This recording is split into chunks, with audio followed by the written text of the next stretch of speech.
So, fleshing out my Dark Elf army, and I need some Harpies.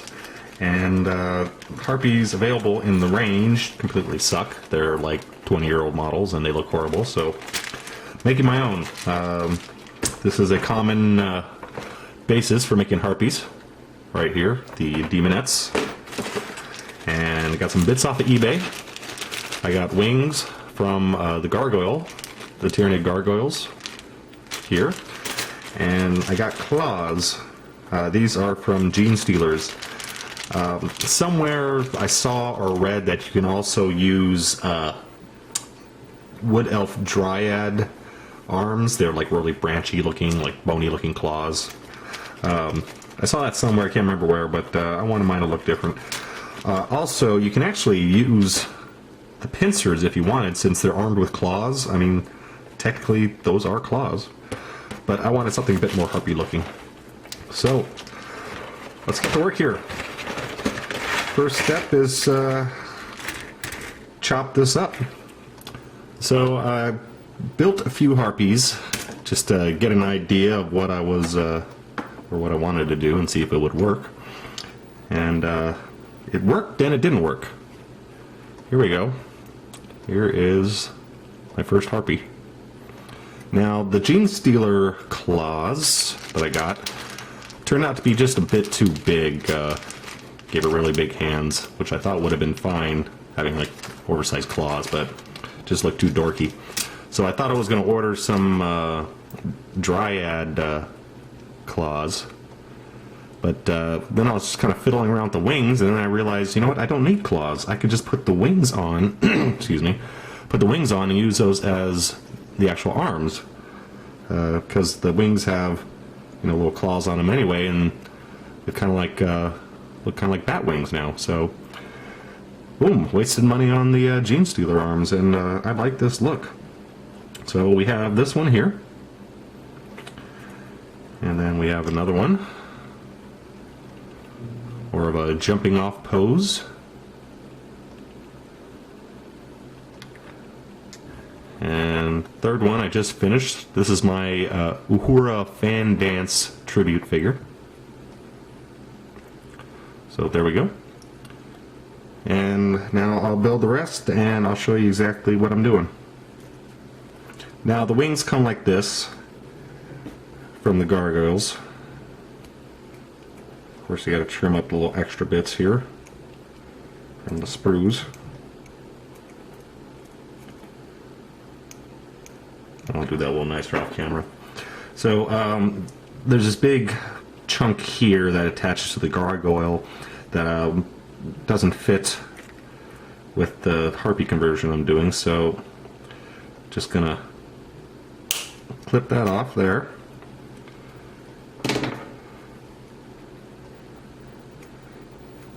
And trim some of it off so it's got that curve on it.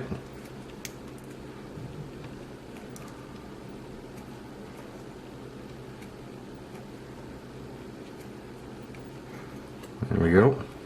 Now this is really thick since I trimmed off the edge. I want to be looking thinner like the rest of the membrane. So just go ahead and trim some of this off, thin it down.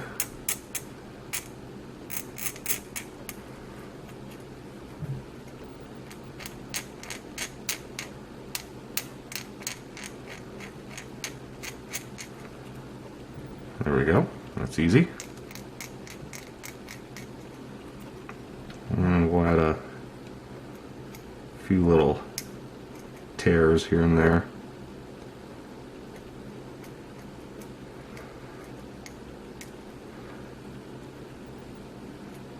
There we go. A little thin on the edge.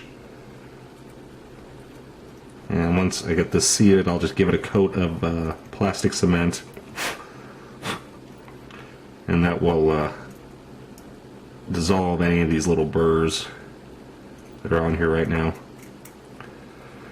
Okay, so there we go.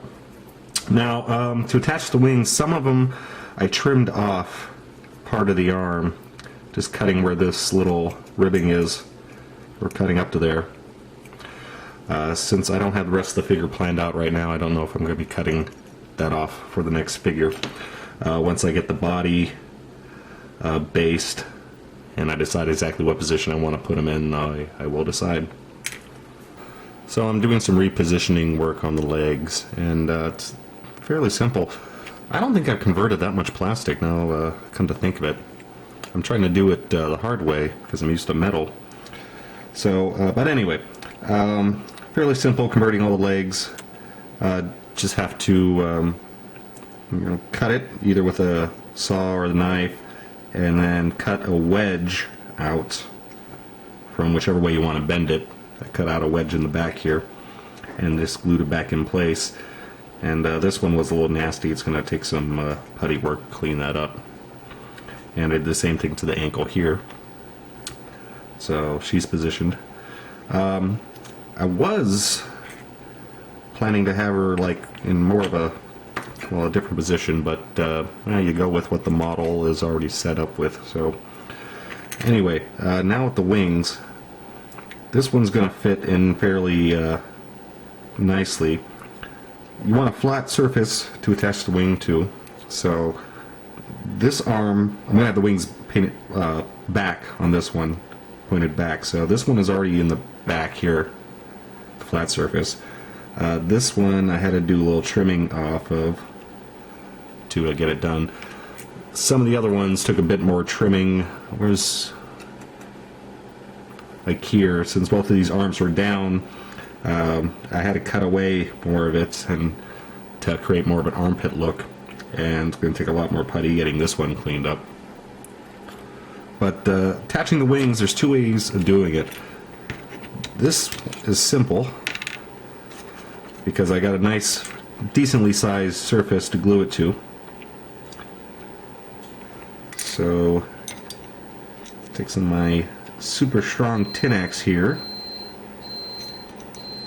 Wouldn't do that with wouldn't do this with a weaker plastic cement. Wrong wing. The tin axe really melts the plastic and gets a good bond.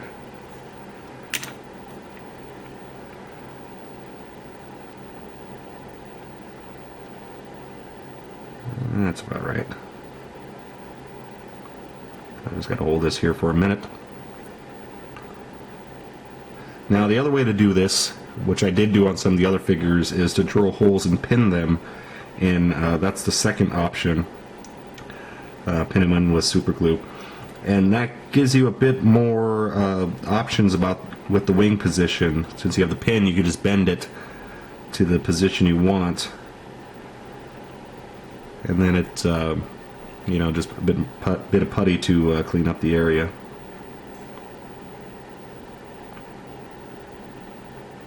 See if I can let go of this yet. Okay, there we go. So there's one. Let that dry for a little bit so it's safe to handle. Then I'll do the other one here. So I was gonna have like a rocky surface all these harpies are flying or climbing over, and I needed to make some fairly decent sized rocks.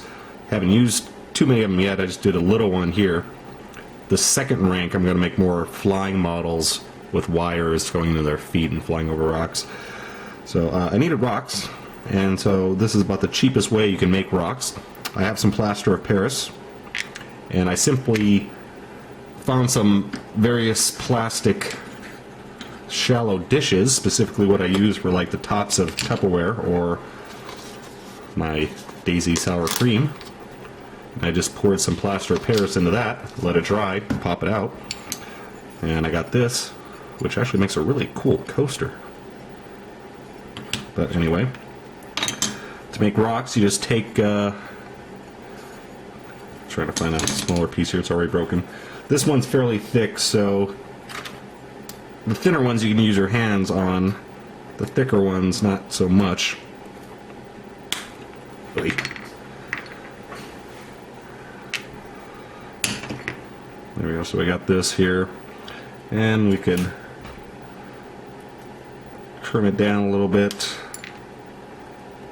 I kind of just roughly do the shape, you know, without knowing what I want first, and then, you know, as the shape takes, well, as it takes shape, I should say, I start getting a better idea of what's going to look good. So once you do that, then take your knife and carve some grooves into it, or chip off little bits. Try to make it not uniform, and change the surface level a bit on some areas.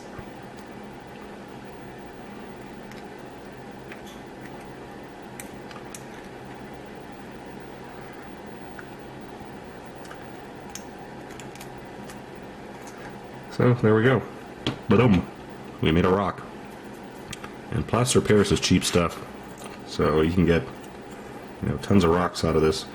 So then you just glue it down and attach your figure.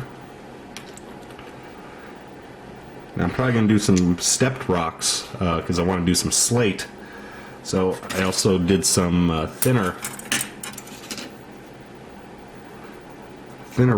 pours. And you just break off a chunk, and then once this is glued down, you just add more to it, or you can put it on different levels. And then between the levels, just add some wood putty is the cheapest thing to use, but any sort of putty will work. And then when you go on to graveling, right before painting, you could have the rock sticking out of the dirt, or, you know, a little bit of dirt on it. Depends on whatever you like, but it's a very cheap basic material, and it's going to give me the needed height for the Harpies. Okay, so moving along here, usually by the time I get to the end of a project, I start really getting a grasp of it and seeing what I did wrong on all the other ones. I did not mention repositioning. I did reposition some of the legs here. All I did was just either cut a wedge in the back of the leg and then press it together and then put on some Tin-X to melt it, and then it melts it in that new position. Or in some of them, if I can find one. Oh, here's a good one. On this one here, I did the wedge here, cut that off. I was trying to find one where I cut it off entirely and then cut a wedge of material out and then put it back in. I didn't do that on this one, but I did remove the tail and then reposition the leg up higher. This one took the most amount of work. There are some gaps in there. The Tin-X does a real good job of filling up the gaps, because it just melts plastic, and so the plastic just reforms into any of the crevices. But this is going to take a bit more. And then I reattach the tail. Her butt is a little lower now. I got to go in there and fix that. So that's going along. I haven't been pinning too many of the wings. I find that the Tin-X is working pretty well on its own. I only have to pin the wings on when I kind of screw up and I don't sand the shoulders down right. Figured out the best way to do the shoulders is just sand down a flat spot with a file. And assuming I get in the correct position, then there's no need to pin it. The Tin-X alone will keep it pretty strong. Some of the wings are thicker, though, than others. This one right here, you can tell the shoulder attachment is pretty small, but then we have a big old honking arm going out to the wing. So that, and actually the other side too, yeah, that's looking kind of weird as well. So that's going to take some putty. I have to beef up the shoulders a bit. But we're going good here. We're almost done. Let's see here, which other ones have I done? I got here that one done. This one here. Oh, there's the one I just finished. Starting on the second rank here, so making some flying bases. If you do use the plaster, I forgot to mention, you can't effectively glue straight to the plaster because it's so powdery. The glue only dries on the surface, and it's still very crumbly material, and it'll likely pop off. So you do need a pin if you do use the plaster in large amounts. So like this is pinned here. Obviously if it's just on the side of the base, you know, glue is fine, there's no pressure on it. But so yeah, bigger rocks on the second base, and then I'm going to go through and fill in some wood putty to fill in the small gaps. And little slate angled base here. Okay, here we go, 10 Harpies, all done. Managed to tweak the wings enough so at least I can get them into the skirmish formation. Still trying to bunch them all up into the close combat formation is going to be a bit difficult. Had to just reposition this one. Having the wings straight out to the sides is definitely not a good plan. But you know, I try to have some wings back. This ones are back. These are back. This one, you know, are up. So it takes a very small amount of space. I was planning on having more flying, but just the positioning of the wings and the legs, I kind of just tweaked them to the point where, you know, I thought things would fit properly without, you know, making the legs look goofy. So the positions are based off of the original positions of the demonettes, essentially, is what I'm saying.